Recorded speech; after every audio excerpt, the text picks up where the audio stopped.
একবার জামাতের আমার অপোজিশনের একজন লিডার কারেক্টলি বলেছিলেন, আমি যদি উনি ভেঙে বলেননি, জাকাতের কথা। জাকাত is the pillar of the Islamic economy এবং জাকাত ইজ দ্য ইন্টিগ্রাল পার্ট। জাকাত গিভস প্রোটেকশন। আমরা বাংলাদেশে জাকাতটা একটা হিডেন ইকোনমি, আমরা কেউ বলতে পারি না কত টাকা জাকাত দেয়া হয়। হ্যাঁ, সরকারের আছে জাকাত নেওয়ার একটা ওয়ে আছে, বাট সেটা খুব মিনিমাল। আমি মনে করি বাংলাদেশে মাননীয় স্পিকার একটা ডাটাবেস থাকা উচিত, প্রত্যেকটা নির্বাচনী আসনে কারা জাকাত নিতে পারে সেই নামগুলি একটা ডাটাবেসে রাখা উচিত, যাতে করে আমরা যেই জাকাত দিতে চাই, ইভেন কি প্রবাসীরাও যদি জাকাত দিতে চায়, তাহলে ওই ডেটাবেস অনুসারে তারা ওই জাকাতটা পৌঁছে দিতে পারে।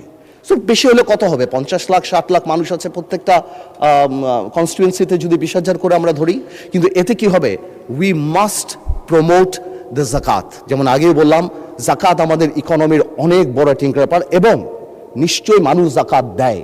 জাকাতের বাদও দেখেন এত মসজিদ মাদ্রাসা যে হয়, নিশ্চয়ই মুসলমানরা দান করে, তাই তো হয়।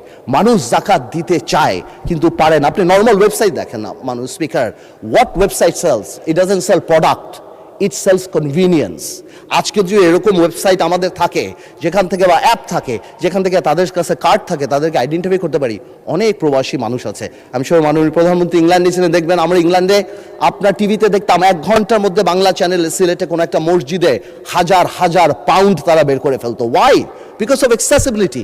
আমার মনে হয় যারা জাকাত প্রাপ্য তাদেরকে আমাদের এই সুযোগ করে দেওয়া উচিত, যাতে জাকাতটা আরও অনেক পপুলার হয়। অ্যাট দ্য সেম টাইম আমি প্রপোজ করব যে একটা জাকাত টেলিভিশন যাতে আমরা ইন্ট্রোডিউস করতে পারি, যাতে বাংলাদেশে যারা জাকাত নিতে পারে, যারা প্রাপ্য, তাদেরকে আমরা জাকাত যারা দিতে পারে সেই জনগোষ্ঠীর কাছে পৌঁছে দিতে পারি। এখন out of sight out of mind, অনেকে ইচ্ছা করলেও দিতে পারে না।